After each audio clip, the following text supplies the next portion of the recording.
والله لا يحب الفساد وإذا قيل له اتق الله أخذته العزة بالإثم فحسبه جهنم ولبئس المهاد Assalamu alaikum wa rahmatullah. Peace be upon you all. Thank you for joining me again to the State of Community. This is the second episode. Today we're going to dive in a little bit more into, again, the state of the community in regards to how hypocrisy and hypocrites are your biggest enemy. They are found on all sorts of levels, whether it's your entertainment that you're watching, whether it's your shuyukhs or people who you're listening to that you're getting religious information, and of course, all the way up into your government. Now, I hope the broadcast is sounding good, but I want to start off by a very easy example. Someone who has converted to Islam in the last few years, that where people are now putting him on a pedestal, as if he is a role model for the children that are coming up. Now, God gave us a few indicators on how to find the hypocrites among us. Of course, it takes a little bit of wisdom, and you need to give people a chance. So you hear them out, and then the one thing that you need to keep in mind is a lot of what hypocrites say, they don't really match what they're saying. So one of the things God said is that they try to please you with their words, but yet their actions, but you notice that their actions are not matching with their words. Another thing that's an indicator to hypocrites is their body language and their tone. And then there's something that's very interesting that God also said about hypocrites that you can clearly see in a lot of people. Their bodies, it will appease you. Like they have some nice bodies, and when they talk in a certain way. You think that they're actually like there's some substance to them, but it also goes as far as they think that anything from his surrounding, any noise or sound or anything that is like called out by other people, they think it's about themselves. So they're very self-centered. They're all about how their body looks, how they're perceiving to others, and they have these words that they utilize that they trap people in. Now, what are these words and what are those things that they say that they keep enticing people in them? And that's part of the verses that I played at the beginning. Those verses obviously are from the Quran, chapter 2. God says that there's people that they will entice you about the worldly life, that they have it figured out. They know how to help you get by through this worldly life, and they even testify to God, like how clear and honest they are as people, that they're using God as a witness to how good they are.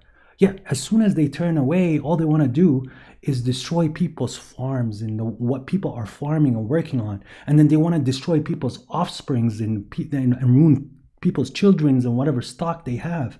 And they're just causing corruption in the land. Now, these are something that is very clear with a certain set of individuals, that one of them is a very good textbook example. They, even when you tell them, like, you know what, like, you had a rough history, own up to your history, make the changes so that we can understand that you repented, that you're sorry. But no, when it comes down to talking about their sin, they take pride in it. They take comfort in it. Well, those are your enemies. As God said about the hypocrites, those are the enemies. Those are clearly the enemy. And God is fighting them along the way. Every step they go to, God is in front of them fighting them. But it does not necessitate that they are set in a box and they're in prison. And no, sometimes they do end up going to prison. But they want to be a devil. And there's technically always another devil trying to beat them. They might be trying to sell you an idea that they're trying to break you out of the matrix.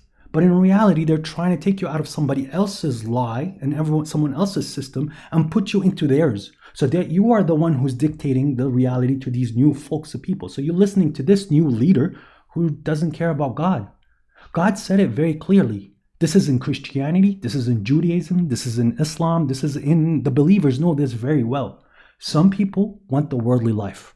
And some people want the hereafter. And God is with the people who want the hereafter because God wants the hereafter. So if someone is talking to you and he claims that he's a Muslim for 3 or 4 years, and all he does is try to make you buy into this world, where's your money? Why aren't you rich? Why aren't you working on how to get rich? Why aren't you going around and telling people on how to domesticate everybody around you? Why aren't you forcing everybody to show that you are the man of the block, that you are the one who would turn this world upside down, and that you would kill all the terrorists in the world, and that you're a superhero, that you're not, that you Genghis Khan? That's what you need to be working on. You can't be a Muslim if you're poor. How can you be a Muslim if you're poor is technically what they're saying. Yet if you look at all the prophets before them, they aren't prophets, but all the prophets and messengers that they came, they chose to live frugally because they don't want the world. There's no enjoyment in the world. You turn into somebody who's a monster if you're buying into this world. Now, I'm calling these people in this day and age the Tate Muslims, because all these children are looking to these individuals as a role model. Like, these are now the flagships of what Western Islam is turning to. Do you understand that these men, especially someone like Andrew Tate, they're feeding your children ideas that are very unholy, that are against God. He's telling them to be arrogant. He's telling them just to work on this daily life, to this world. You have to be rich no matter what.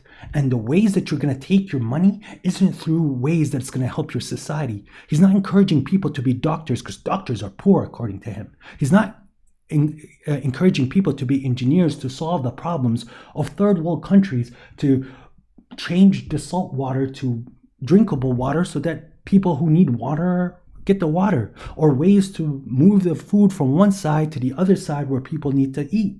Be a positive role model, or be a positive contributor to the societies, whether believers or disbelievers. People gotta eat. And of course you have to stay aligned with the believers, and you have to keep trying to stop the evil, fight evil, and joining good. When is the last time that you heard Andrew Tate put a podcast about the importance of prayer? But yet he's a role model for all these children. He's poisoning your children. He is literally what a hypocrite is. I have some few clips just to show you the mentality of this man, and then I want to take you with this idea of how this ideal Muslim, in certain people's eyes, that they want to push it upon you. And this is governments that are working towards a way so that you would think that what Tate has accomplished is good, because he went and he competed with everybody else and he has all this money, but he has a label of Muslim. So it's just political identity or cultural identity rather than a psychology of a believer. These are things that you need to recognize so that you warn people about them. But we got to a point where in this community, if I talk about Andrew Tate in a way they don't like, I have all these random characters from people who are in dawah, from sheikhs that are like younger than me, imams at mosques, and then children attacking me. Oh, he's a brand new Muslim. You can't talk to a fellow Muslim like this.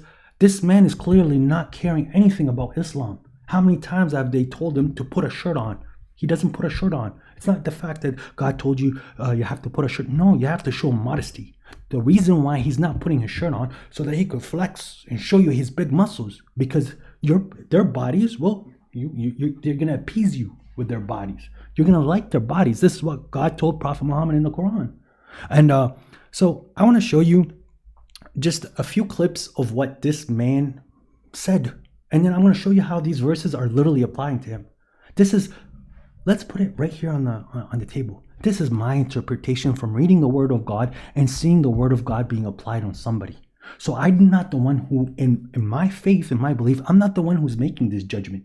I don't care 2 cents about Andrew Tate, nor anyone with a brain at his age, which I'm close to his age, would really give him 2 cents a day, because he's just a talker. He's a liar. So there's no point to engaging with someone like him. But I see the community is. So now you need to understand how these verses work. If you see the verses applying on somebody, God is telling you the judgment. But God is very merciful, and God is accepting of repentance. I really wish Andrew Tate sees his own corruption that he's causing on these children, these Muslim children that are coming up, these submitters or the kids of submitters, and maybe he changes his way. Maybe he starts recognizing that this world is gone and it's not about him being King Kong, but rather it's about the worldly life, the hereafter, and how to have the mentality that everything's going to be okay because I'm working for my Lord. And my Lord is telling me to do this, and I need to calm down. Not talk about female dogs and hoes and making money and rich and crypto and all this nonsense. So the first clip I want to show you is when he had an interview with Candace Owens. This was about 7 months ago, so it's fairly new. And he was asked a simple question about his past. So we can hear what he says together, and then we can analyze why he is not a good role model for any Muslim. Pretend I was sorry for something I did in the past, and I'm not going to do that. I'm going to be very honest to everyone at home. I've talked at length for a very long time about my history and the fact I used to run a webcam business, and I don't feel guilty for that. I know that's maybe what they want from me. I don't feel sorry for that. I've never hurt anybody. It has nothing to do. Okay, so right off the bat, this man is saying that he talked extensively about opening a webcam business. And if you go into his real world, whatever thing, the Hustler University that he's pushing out to the Muslim population and everyone else in the world, it's the people who are on that, and I've seen what people have said, they're talking about how to open webcam businesses, on how to become, to find a hustle, to always piggyback off somebody. He himself will tell you he came from a low-income family, so his way of dealing with the world is to not be a positive role model, but rather to find a hustle. And this hustle will involve things that are not proper. Why? Because this is the easy way in the life. He opened a webcam business and it didn't hurt anybody. But right now he's on a rampage telling people, do not watch porn, do not watch porn. You were peddling porn. This is what you were doing to young men who were very impressionable, and they were giving you your money. You were getting a cut. Why? Because you were pimping these girls. This is very simple. This is 100% against Islam. But now you're not guilty. Well, you're going to stand up for it. Because regardless if you revert it or not, you have to feel guilty for what you do. You have to understand, oh, you know what? Now I understand what God was saying, that this was not the world. And now I feel bad because I actually put people through things that corrupted him. I put these girls in a way that it was very, very difficult for them to find God at this point because they bought into the worldly life. I hurt these people. I hurt the people that I took their money in a way where I was just selling them a vice. I'm very guilty for what I did, and I apologize. And it was wrong, and I shouldn't have done that. This is how you go through the path of repentance. This is how you gain God's forgiveness. But to sit on the camera, of course, you give them the symbology because I want you to enter my matrix and play with your head. I'm not guilty for what I did. Why would I be guilty? He took pride in his sin. And later he goes, well, Jay-Z started by selling crack before he became a world-class rapper. Is that something that makes Jay-Z a good person now, that he's not selling crack anymore? You're not pushing the web porn industry? You've hurt a lot of people growing up. You acted like an arrogant fool growing up. You should feel guilty so that you can get the repentance. But as you see now, God is still fighting him at every corner. He has unleashed all these devils upon him after he put him at a center point in the world so that people would see who he is. So let's carry on with what he has to say about his past sins. And by the way, there's something that you need to understand about hypocrites, and I'm going to show you something. I grew up not with hypocrites. I grew up with an environment that understands how body language works. There's two reasons why people learn body language. One, so that you could deduce what the person in front of you is truly saying, so that you understand on how to handle what is being thrown at you. And then there's another set of group of people, which is many of the politicians. They learn body language to manipulate. They're not being honest with themselves. They'll sit in a certain way and talk in a certain way, and as fast as I can talk is just because that way I'm going to show you that I have a lot of intellect and I can put the words together. And it sounds sophisticated to you, and I can show you what I mean, and it shows a lot of confidence. And this way, I'm dominating over the conversation. And look, now that I slipped twice, it's not looking good at me. This is something that I recognize, but everybody makes mistakes. Don't you make mistakes? So don't turn that around at me and start pointing at me. This is how manipulation works. It's all about the body language, and he's very clever at manipulating people through his body language. But let's carry on to see how the verses are applying to him. We're telling him, a lot of Muslims are telling him, stop corrupting in the line. He goes, well, I didn't do anything wrong. I'm a good person. With my current criminal case, everybody who worked for me was very positive. In fact, my number one supporter is currently online, and my best lifelong friends and some of the letters I got in jail were from people who worked for me at that time. And I had a business, and I'm not going to sit here and try and pretend that I feel guilty or I feel sorry for that. I'm from a low-income background. I did what I had to do to survive. And truthfully, all in all, being very honest, I don't think what I did was really that bad. And I want to say that, and I know people are going to lose their minds for it, but... No one's losing their minds over you, Andrew Tate. No one cares, but you're just showing who you are because God told us to use the book to judge. You came from a low-income family, so you resorted to, instead of going out of the low-income way, to reverting to hustling, to a way where you are going to rob the other people of what they have by being a devil, by presenting to them a vice that will capture them, because you know people are so susceptible to having vices. So you wanted to be the vice giver, right? And yeah, just like how any good drug dealer in the world, they don't smoke their own drugs so that they don't waste their money, and then they don't fall into the same habits and lose from their money. You, on the other hand, you don't watch porn, but you push it. Why don't you watch porn, Andrew Tate? Because it puts you down. So you've hurt people by what you've done. But you can't turn around and say that you're a Muslim now, that you believe in God, you understand what's good and what's bad for society, you know the truth and you know the falsehood, and then you go, well, I'm not guilty of what I did. I have no sins upon me. You're a hypocrite at this point. So you are the people that if someone told you to, like, hey, come to the messenger of God and let the messenger of God ask God for forgiveness for you, you'll be like, well, I don't do any wrong. Why would I go do that? And you turn your head in dismay as if somebody said that you are.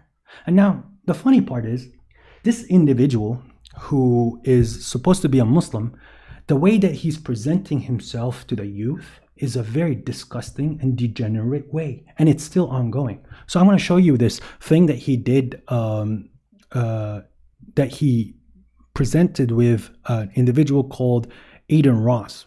Aiden asked him a simple question. So let's listen to the words that this Muslim said. Okay, this is again after his Islam. This is within a year or so, and here we go. Could I?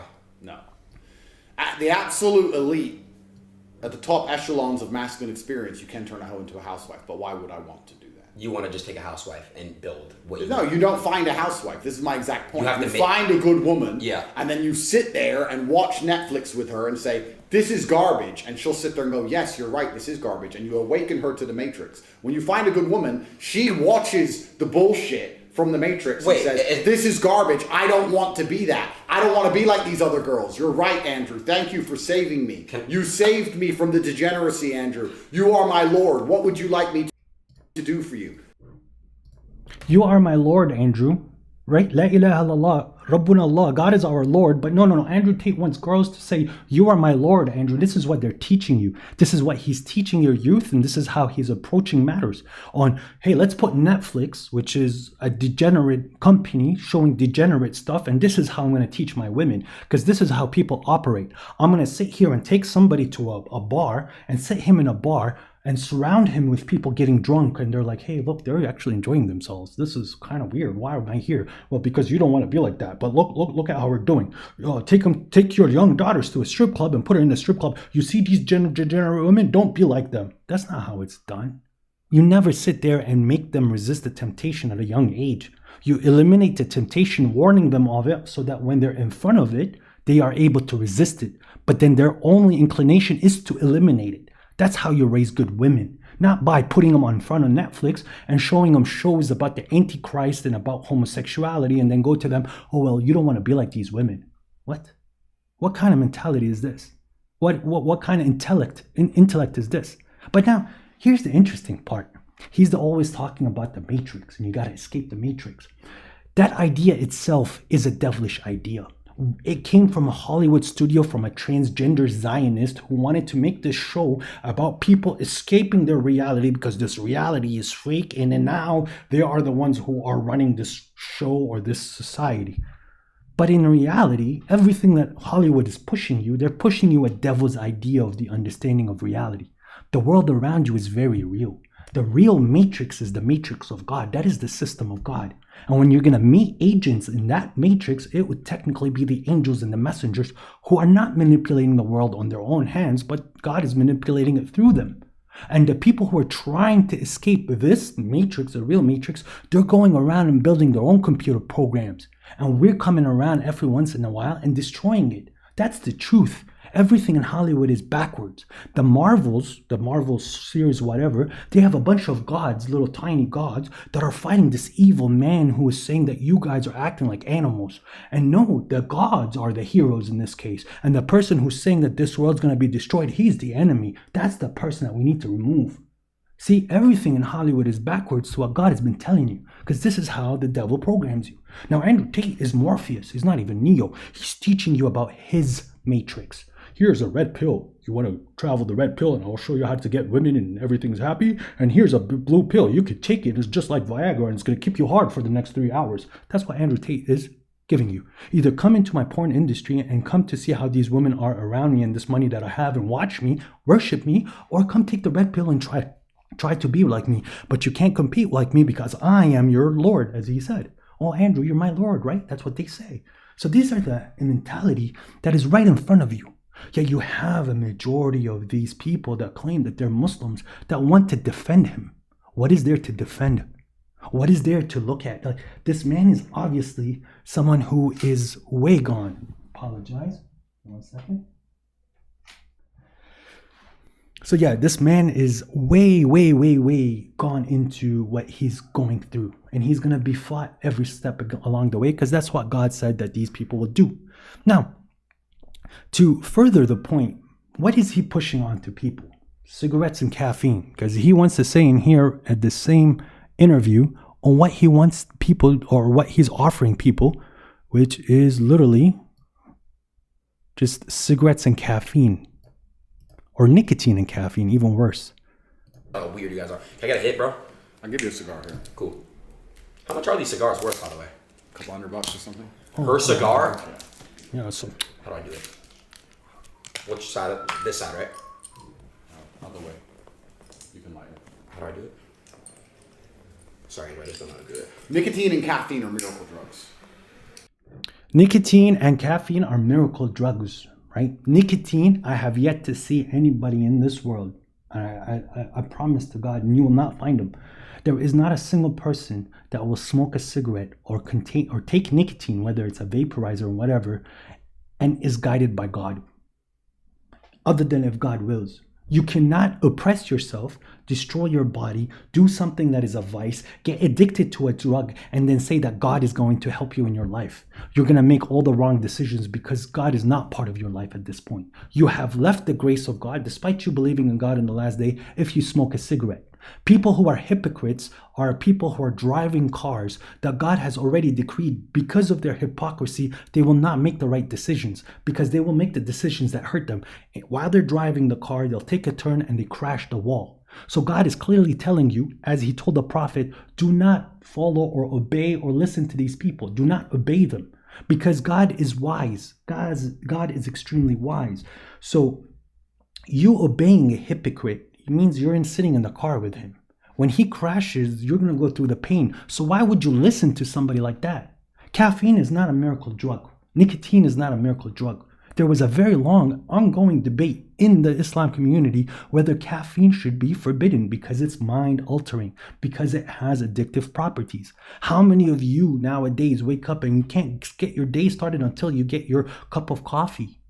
Coffee is not a miracle drug. It's altering your brain. It's telling you to be more active than what God has programmed you to. Very simple. And yeah, you cannot tell me you are guided when you are sucking on nicotine every half an hour. You are going to make the wrong decisions. God is not going to be part of a life of somebody who's self-oppressive, who will say like, yeah, you know what, the effects of smoking is really bad on me and nicotine is really bad for my body, but I'm going to do it anyway. Thank you, hypocrite, for admitting who you are. So when he's giving you these things, it's just not what is the truth. Okay, so why am I talking all about Andrew Tate? Because Andrew Tate is a very good example on a certain set of Muslims that are appearing in the Middle East, primarily in the Gulf. Andrew Tate is the ideal Muslim for the people who are living in Emirates and living in Saudi Arabia, where this person is competing with the kuffar, with the disbelievers, and he is generating all this money, and he has all this influence, and he's bigging up these Gulf states, and yet he has this label on his chest said Muslim, and that's all that matters. That's all they care about because it's all about geopolitics and it's about identity politics. And this is what they're producing in their countries. Yes, not all of them are going to the same fields as Andrew Tate, whether it's porn industry or drugs industry. Some of them are going through certain entrepreneurship, but they're just selling you the worldly life. As I told you, Those that want the worldly lives, those are disbelievers. Those that you see them with big palaces and the nice cars, those don't believe in God's promise. They don't want God's promise. They want it now. They want it right here, right now. This plane ride that you're on is so important for them that they made their chair so comfortable, and they put their chair as a gold chair, and they don't want the plane to land at the destination that they're going to. And they want to break you and take your chair so that they're even more comfortable. And they don't want anybody else to have the seats around them so that he can make this plane all about himself, thinking that this plane is going to keep going forever. That's the worldly life. It's a plane that's going to land. And when it lands, you're either going to fall off the plane and die and burn in hell, or you get to the destination that God has promised you. Why are you getting comfortable on this flight? Okay, now I want to bring in the other worse type of hypocrite. And these are the people that want to paint themselves out as actually, hold on. There is one point that I wanted to add about Andrew Tate, which is something that, again, because this man is such a Muslim, his posts are always about Islam on his, and he's always reminding of God. He wants to go on a pinned post on his Twitter about crypto. We told you why. Now the price is going up. Everybody's making money. You could have had these tips and you could have learned how to make money in a very easy way, in a very simple system for $49 a month. But you didn't sign up because you thought you were too smart. You're an arrogant idiot who thought $49. He's the only arrogant idiot. Bitcoin and the crypto industry right now, crypto is being used to fuel all the human trafficking, all the terrorism, all the black markets. Everything that is not legal is being funded by crypto. Most of it, not all of it, sorry. Most of it is because it's the easiest currency to move around the world without having to have any bank account, without having to need any paper document. You can carry $1 billion on the size of a little flash drive. Go into the airport, leave the airport, no one is the wiser. So this industry, as you could see when things happen in the world in a certain way, this is the industry this is the number that starts to go up, the Bitcoin. There's a war in the Middle East. All of a sudden, Bitcoin is at the all-time high. Last time it was close to COVID. And realize that every year when it was the tax season for the people in the States with these hedge funds that have all this extra money, all of a sudden the Bitcoin starts to move up a little bit during tax season because everybody's throwing their money to hide it in crypto. And as soon as tax season's over, they sell it. And all these people that are being sold by this loser, right? Andrew Tate, a loser on the day of judgment unless he repents. They are trying to make you push the price up so that they get the money. You get very little. You shouldn't be investing if you don't have 100,000 or 120,000. And you definitely don't invest in something like Bitcoin because it has no real value. Your value is the electricity that's sitting in a box. One EMP from a government, your money is useless. If God decides to cause a certain electric pulse on Earth and remove all the electrons, your money is useless. It's worse than fiat currency. He's telling you to invest in it as a Muslim because he doesn't see what's the other side of it. He's just about the money. And sign up to the email list on Cobra Tate. Crypto picks go out in 6 hours. He's pumping coins and he's dropping them. That's how he's stealing your money. Okay, and yeah, let's see his expensive gar. Good morning. Oh, cops, I'm such a bad boy. This is what I'm going to put. Whatever, Aiden Ross. Now here is it go.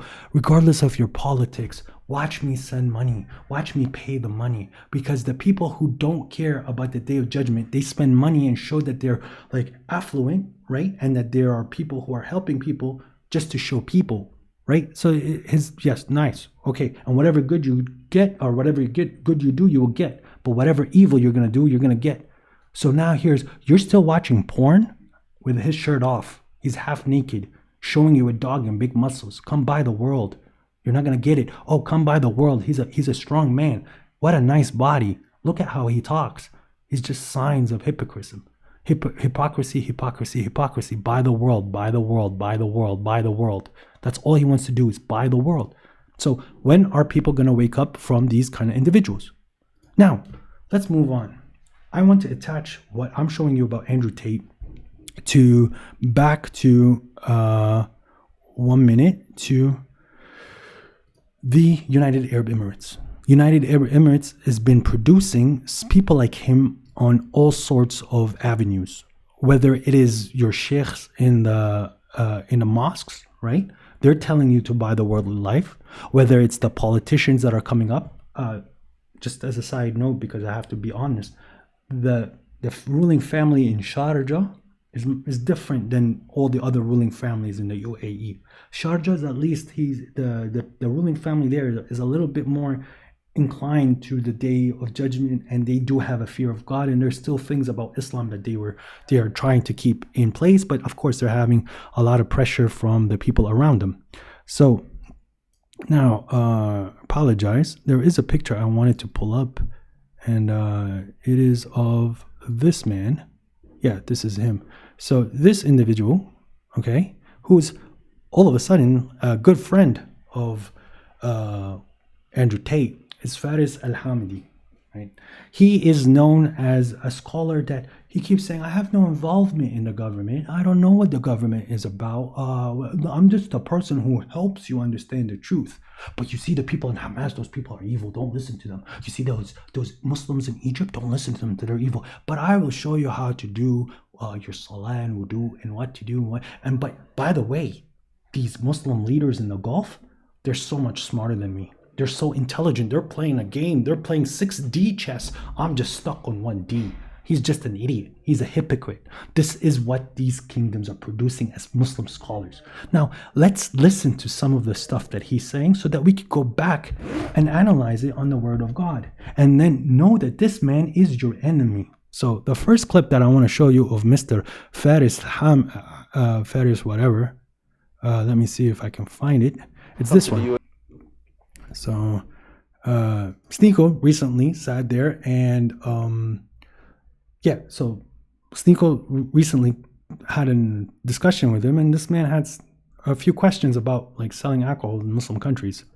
Come to the UAE, the services are great, the place is safe, you can practice your religion freely, you can do whatever you want.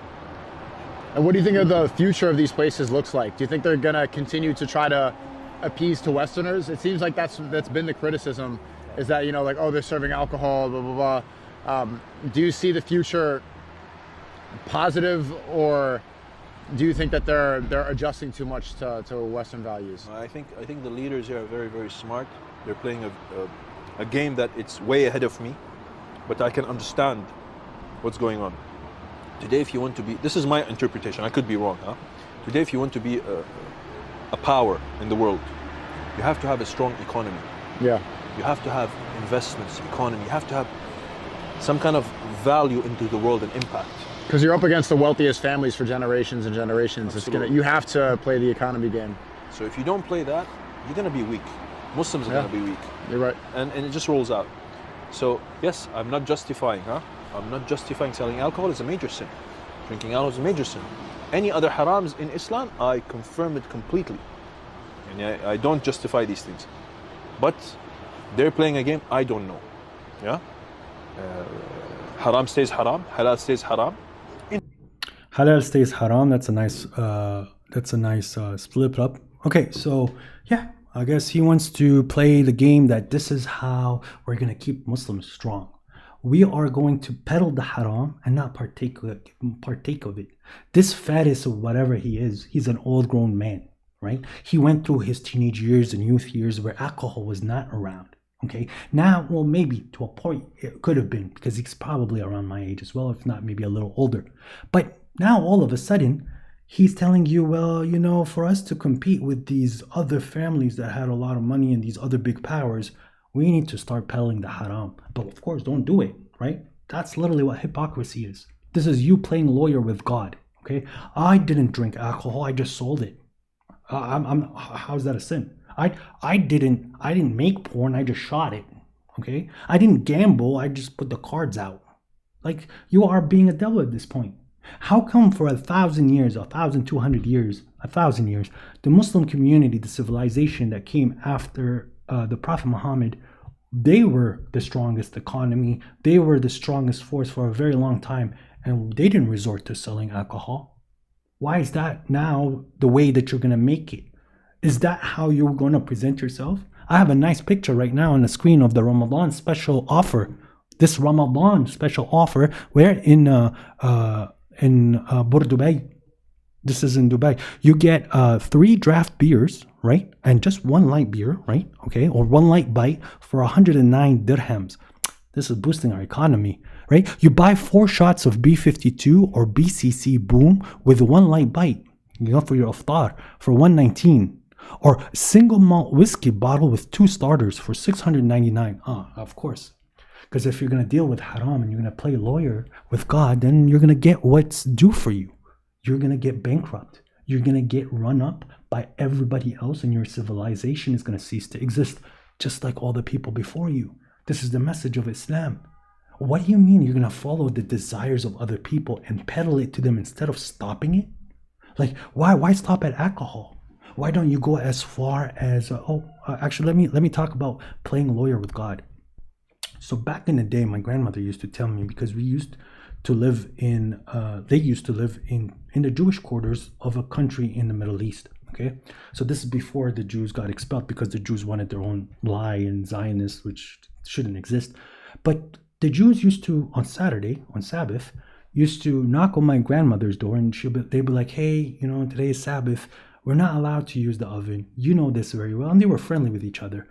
She would ask my grandmother to go into her house, like the Jew's house, and to turn on the oven for her. And then the Jew would walk into her house and be like, oh, the oven's on. I guess I'm going to cook. I'm not the one who turned it on, God. So I'm not the one in trouble. I'm not the one who drank alcohol, God. I'm just the one who sold it. And I was okay with my government selling alcohol. Right?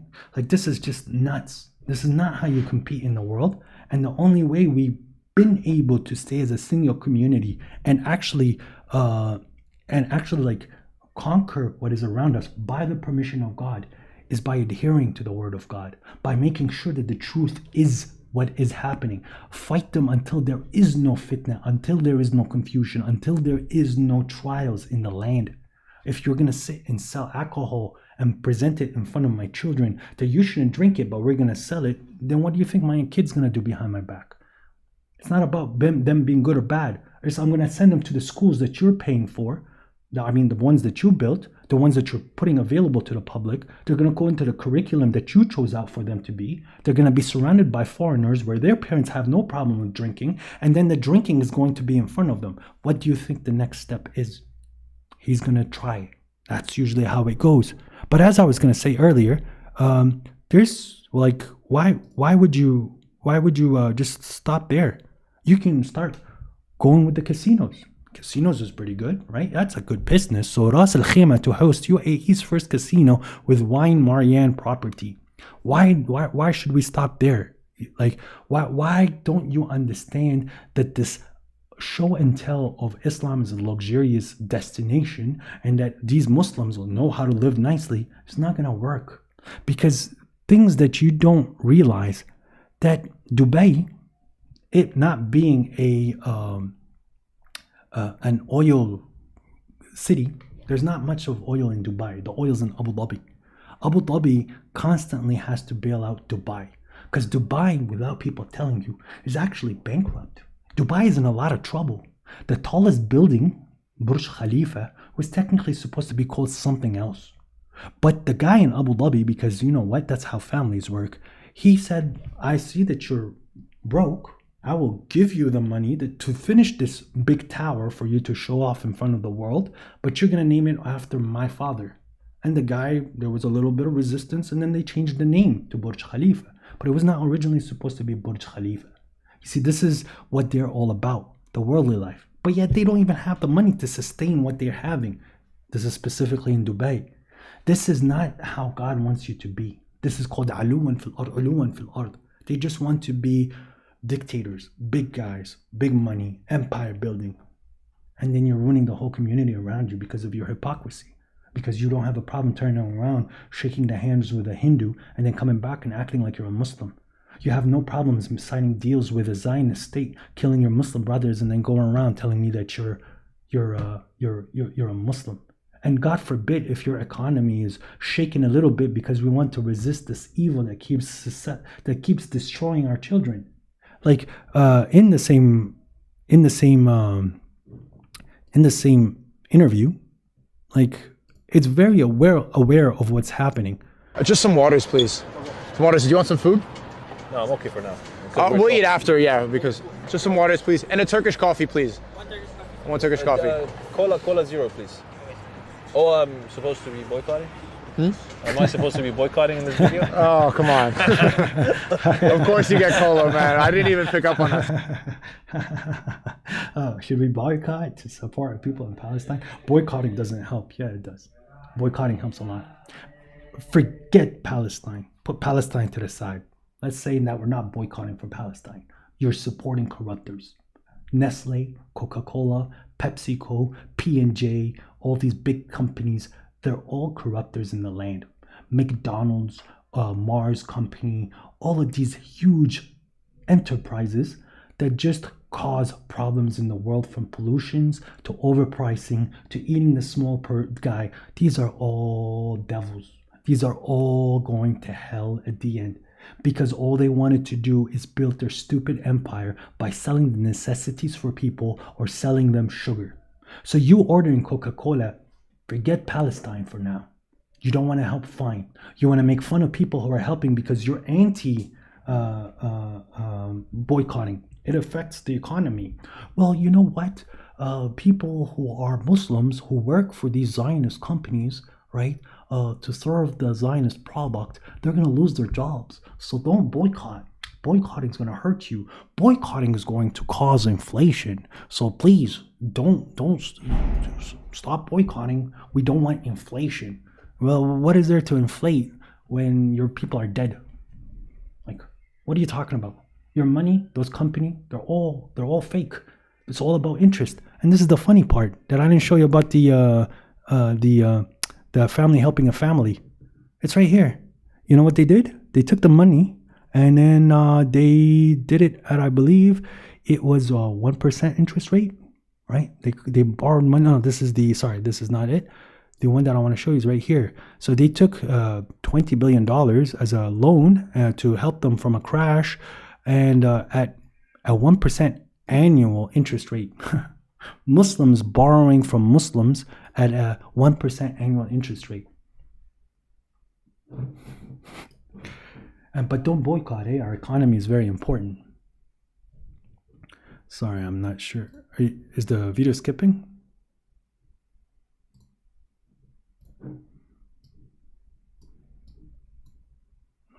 Hey, are you guys seeing the video clearly, or is it skipping because it's showing me that there's an error?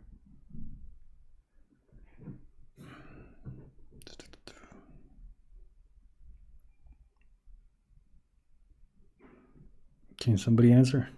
You guys are discussing things. Well, I'm going to carry on unless if somebody tells me in the chat that something's not working right. So, okay, cool. So the reason why I'm bringing this up, so in the Emirates, they don't have a problem selling alcohol. They don't have a problem going to the entertainment business. Yes, there's a lot of entertainment business, adult business going on. They're venturing in the casinos, but they also need to compete with the West, as Faris said, because this is next level intelligence. So how is Saudi Arabia and Emirat now dealing with the West? Now, one thing that you have to keep in mind is there's a lot of resources in the world and there's a few elite people. So they compete for resources, but in a way where they can carry on their business. Sometimes they say like, this patch of land is mine and I'm just going to keep it. And then they go cause a civil war where, let's say America, what they do, they'll cause a civil war. They will give weapons to one side. They'll give different weapons to another side. They're giving money, like the weapons to each side. So they're selling it, right? They're making money off the weapons. These people kill each other and cause the civil unrest in a country. And then they take it over under the group that is more powerful in their eyes or the more susceptible to listening to America. Proxy wars. This is something that's very cool for them, and it happens often. But the other options of civil war, or not a civil war, a proxy war, is like, I want this oil that we discovered, and some other guy on the same table goes, well, I want it too. Well, you know what we could do? We can fight for it. How are we going to fight for it? I'll take half the country and give them weapons, and you take the other half and give them weapons, and they'll fight each other. So I'm buying weaponry from the West for a cheap price, and then I sell it for a cheaper price to these people, or for a profit to these people, and my enemy is doing the same. So we're both making money off the weapons. So it's a win-win situation. Let's let the war carry on as much as possible, because then there's investment opportunities as well, where we'll build a building and then sell it for more money. So let them fight. And I'll keep giving weapons to this side, and you keep giving weapons to the other side. But then when the war subsides, whoever side wins keeps the oil. Cool? Cool. You know where that's happening right now? Well, I'll tell you where that's happening right now. That is happening, my brothers and sisters, and my other people who are watching, in Sudan. South Sudan's on the brink after oil exports derailed by Sudan's civil war. You know, UAE is backing RSF in Sudan. It is very clear that also Saudi Arabia is part of this war, where it's a Saudi UAE war for who's going to control this oil export in Sudan. People in Sudan, which they're not getting any coverage, very minimal coverage, because it does not involve the West. It does not involve Israel, Zionism, and the West. And the West is the one who runs the mass media, so there's no need to report on Sudan. While the UAE and Saudi, because they're more oppressive, they don't allow that stuff to be expressed either. Yet the people in Sudan are being slaughtered. They're being raped. They're being killed to a point where it's as bad, if not worse, than the Zionists at certain points. There's no difference in this enemy. This is all being fueled by these people who are claiming to be Muslims. These Tate Muslims that have no problem to go corrupt in the land, to cause death in the land. And who are they killing? People who also claim that they are Muslims. This is a wretched, wretched way. And then we have idiots like this individual. Let me show you his picture so that you know now, you could recognize where the hypocrites want to, what the hypocrites would like to show you.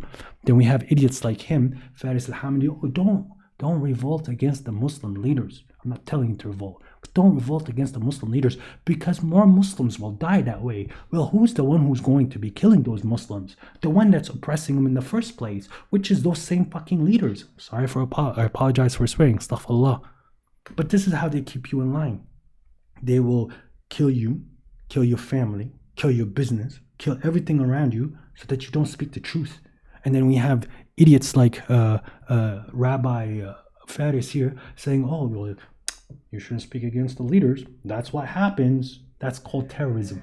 You are terrorizing your own Muslim brothers for not speaking the truth about what you are doing in Sudan, and what you are doing in Syria, and what you are doing in the other places in Africa and other places in the Middle East for your precious little oil. We're sick of it. And this is why you guys are clear hypocrites. And yeah, we need to resist you. If people are asking me what you should do, you shouldn't buy products from these big companies. Support your local companies. Even if it's a little expensive, God sees it. God will reward you for the fact that you're trying to support your community, not giving your money to the oppressors, to the taghut in Arabic, okay? The other thing is, try to avoid paying taxes as much as possible. If you can get away by not paying certain taxes, don't. Because it's going to fuel the wars that they're causing to kill these Muslims. Whether you are in the West, whether you're in the Middle East, wherever you are as a Muslim community, the more money you give to these idiots, the more problems they're going to cause. Boycotting works very well. If a whole city block said that I'm done paying you taxes, yeah, they're going to go through some pain, but I guess, oh, I forgot. You Muslims don't like pain anymore. You don't like fighting. Your people in Sudan are getting slaughtered. Your people in Syria were getting slaughtered. Your people in Palestine now need a lot of help. But what can we do, right? What can we do? You need to start speaking up. That's the simple fact. Not against Zionism. That's the enemy. They're not going to change. You're not going to change Zionism with your words. But you could change your community with the words by reminding them of God. God is not accepting of alcohol being sold to kuffars on Muslim land. God is not accepting of casinos being open. God is not accepting of interest rates. God is not accepting of proxy wars, where the person at the end of the day is just training his kid to get revenge. يعني انتم مفتكرين انه انا بعد ده حارب بولدي اجيب له الحلاوه والشوكولاته واقول له كل وامسح واقول له والله يا اخي خلاص خليه انا تعبان الولد والله الله يحارب تربيه رجال اقسم بالله حخليه راجل وادخل كرب في قلبه وهعده عشان ينتقم لاخته وعشان ينتقم لولده. اول عدو ينتقم منه هو الأمارات طال الزمن أو قصر. أنا يا الأمارات يا ابن زايد لن يهدأ لي بال إلا وأن أنتقم منك وأنتقم من كل من وقف إلى جانبك وساعدك في تدمير بلد غلى ما يمكن أن يحصل له الغدر والخيانة من جانبك يا خسيس يا من لا تشبه الرجال. والله أنت أقذر إنسان عرفته البشرية، أقذر إنسان، لأنك هذا السودان معون أطعمناك وغفنا إلى جانبك. See, guys, this is it's very hard to watch this because he lost his children for absolutely no reason. He is not a person that is trying to defy God, nor is he a person that wants to buy alcohol, nor is he a person that wants to deal with riba, nor does he want to eat pork or pig. One moment. He's not a person that he's dealing with these infidelities and obscenities. He's not partaking in that way in the world. He probably does his prayers, he's sitting at his home, he has his minimum things, and all of a sudden this force is put against him to kill him and his family. And this force is being done by other so-called Muslims. Like, look at where we are now. I'm saying all these words, how many people actually have a heart where it makes them sad? Put yourself in this man's shoe. You're going to wake up in the morning with very minimal food. You don't have your internet and your phone is readily available. This is if he's still alive. And then you have the food that you're going to cook yourself because you don't have these restaurants, fancy restaurants. And you're remembering the memories of your kids. Oh, that day when she did that, or when my son did this. Hopefully I see them on the day of judgment. What else can you do? That's all you have left. And now you have this child and all you want to do is ruin the person that ruined your life. Put yourself in that shoe. Put yourself in a shoe where you are sitting and watching your community being burnt up from the inside. Everything around you is slowly crashing and you're telling people like, guys, like, just here's the answers. Why aren't we listening? Because you just want the world. This is the problem with humanity. You guys keep buying the world. We're supposed to be a singular community like ants, just working day in, day out to provide for each other and to worship our Lord by what our Lord is giving us. With the oil money that they had from the start of the last century till now, us as a Muslims, we could have used what God has said in the Quran against them. They would have been scared of us. You understand that? We would have had these nuclear weapons on all their borders saying like, you either act in line or we'll take you out. It's not the other way. We would have had these intelligent people walking in the land, getting these, instead of Nobel Prizes, it would be Ahmed Prizes. Because we are the ones who engineered all this. We could have been on Mars right now discussing on how we should be facing the Qibla with all the oil money that we had and all of the resources that God gave us. But the people that you guys are so loyal to and these flags that you love, they took this blessing that God gave us to give to the Western oppressors so that they would help oppress us. That's the sad reality. But that is the truth. We could have been discussing whether we should build our own house of God on Mars because God got us to the moon and He's going to get us to Mars bi'iznillah if we use the money where it's supposed to be. In this day and age, if somebody is going to bed disbeliever, believer, hungry, we are failing as a community. In this day and age with the technology that we have, if one person is not finding water to drink before he goes to sleep, we are failing as a community.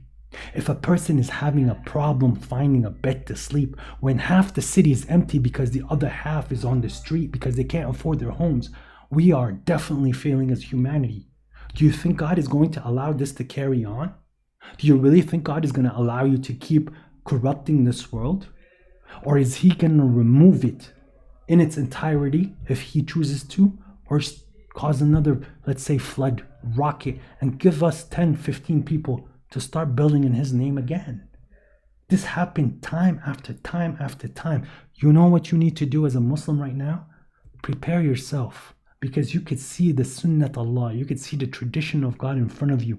How many people in the West, how many people in the Middle East, how many people in the world, from just little people saying, guys, what we're doing is going to destroy us. And these people get canceled, and these people get killed, and these people get jailed. And the losers are hearing the message and they're ignoring it. What is the next step? What is the next step in God's tradition? Oh, you who are hadith readers, hadith rejectors, Sunnis, Shia, what is the next step other than God's punishment? And I could see a lot of people are preparing, but you need to prepare as well. You need to understand now where your believers are, the ones that you want to hold close when things do go haywire, so that you can be as a together and help each other in that moment, because your internet's going to disappear quite quickly. Your power might have a lot of problems if they get to these levels. And wherever you are in the world, I suggest you leave the West. That's my suggestion to you, because it's very clear that this is where the problem is. This is where the problem starts. Hopefully, if you do stay there, maybe God will give you the ability to rebuild there. But this is what you need to be concentrating on, trying to unite your Muslim brothers. Doesn't matter Sunni, Shia, Hadith, not Hadith, Mushrik, all this stuff that you guys keep going at each other. Is the man praying? Is the man giving zakat? Does the man believe in God in the last day? Let's work together. You a Christian? You're a Christian. Do you understand? I believe in the same God. Maybe we have our differences. Yeah, let's just work together. Let's get rid of this devil. Because our theological differences, that's something that we're going to deal on the day of judgment. I think I'm right. You believe you're right. I'm not going to change your mind. But we have a common word, other than that there is only one God. We have a common word that there is an enemy. The enemy is very clear. He's been trying to cut us up because he's so weak. Are you a Jew that doesn't believe that you're supposed to have a land right now and the Messiah hasn't showed up, and you are praying and you are giving from what God has given you, and you are adhering to the book that you have in front of you? Let's work together. It's very simple. I'm so tired of people asking me questions like, how do you pray? I get up and pray to God. What's that got to do with the enemy that's killing your kids? Is me praying the way I'm praying is the problem? Or is those leaders that you keep trying to defend at any cost, aren't they the problem? Can we remove them and then we could see how the world is? Oh, well, you're causing insight. Yeah, I am. And what are you going to do about it? Are you going to kill me and jail me for saying the truth? Do you understand that there was a mini Khalifa during the times, I believe, with the Umayyads, because the people in Medina, they revolted against the leader saying, no, you know what, Muawiyah is crazy. Muawiyah is nuts. So they went and made their own Khalifa. They revolted. Well, I guess they're all Khawarij. They're all Kuffars, as you guys want to say, because you guys are trained by this loser right here.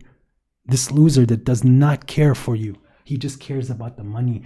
And the kafir is much, much more intelligent than he is. Or do you care about the fact that you want to go visit Dubai and Saudi Arabia and have a nice life in security until it's not secure anymore, until God's promise comes? Because you wait and we're waiting. So I think I'm going to bring the episode to an end here. I believe that we covered a lot of grounds. I hope you guys are enjoying this. I do have a few more episodes that I want to make. And yeah, these are very controversial, but I have to speak the truth. I am very tired of how the condition of the world is. I'm tired of being yelled at by all these government agencies and all these people that are hypocrites. By God's law, by God's rule, I am not allowed to obey you. It's not the fact that, oh, well, you have to listen to the authority among you. You're not from me. You understand me? If you were the authority of the Muslims, I would listen to you because God told me to. But you're doing everything that Islam tells you not to do. So you're not among me. You're not from me. You're the Western governments. You're the Middle Eastern governments. You're the Russian government. You're the Chinese government, just trying to shut me up and walk the line. God told me not to. You have a problem with that? Take it up with God. You want to hurt me? God's defending me. Because whatever you do in a way to resist, this is a form of jihad. Whether it is going to be physical, whether it's mentally, whether it's online, whether through a way to get something to give someone else. I'm not going to give you ideas. There's plenty of ideas. But whatever you do, this is a form of jihad if you're doing it for your hereafter, not for you to get ahead in this world. And God will give you an exit, because that's a promise of God. Do you believe in that promise? Or is it just things that is in the past? Or is this just a history book for you, that this does not apply for you? So if you go stand up in a guard in your country and be like, you know what? These are my people. You have to be fair. You have to fear God. You will see most of the guards will look down and they're like, this guard, and they won't do much because they know you're saying the truth. And if they try to fight you, then God is on your side. How are they going to beat you? They took your life. Good job. You went straight to heaven. You did great. You won. Or do you want to hold on to these little few dollars that they're giving you, these peanuts that you've been eating? You're forgetting God completely. Where are we in this world? Where are we in this community? You want the community back? Put your differences aside. Oh, well, is it Muawiyah or Abu Bakr who's supposed to be Khalifa? Because that's where we get our religion from. No, you get your religion from this book. This is where you get your religion from. You arguing about something that's 1,200 years old. You're arguing about politics. Put it behind you. You want to follow Imam Ali? Follow Imam Ali. You want to follow Imam Abu Bakr? Follow Imam Abu Bakr. That's their interpretation of Islam. Islam's not one size and that's it. It's not the way that you think. Everyone has their interpretation from what God is allowing that person to have. Because some people are going to hell because of what they think Islam is, and some people are going to heaven because of how they understood Islam is. And Islam is not the same, because Islam is a fingerprint based upon who you are, but there are general consensus and general understandings that we all have. I want to pray the way I want to pray. You're going to pray how you want to pray. We can pray together. We don't have to pray together, but we still believe in the same God. Can we fight the enemy now? Or do you still want to argue about useless things? Don't you see what they have been doing? In these 2 episodes, I have showed you so much damning evidence that if you're going to still keep calling them Muslim leaders, then you failed. These guys are Arab leaders. God made it an Arabic Quran, right? God said that the Arabs are the most staunchest in this belief. The Bedouin Arabs are the most staunchest in this belief. He made it an Arabic Quran. Do you know why? He's sending it to the people who will be the most needing of this book, because they would be the most in disbelief. They have a book like this and they do what they do. You understand what that means? That's why he made it an Arabic Quran, lest you understand. He's not made it an English Quran because the English come and go. There's so many. It's not in Russian, even though the Russian language is old. He made it Arabic because these are the people who are going to cause the most problems.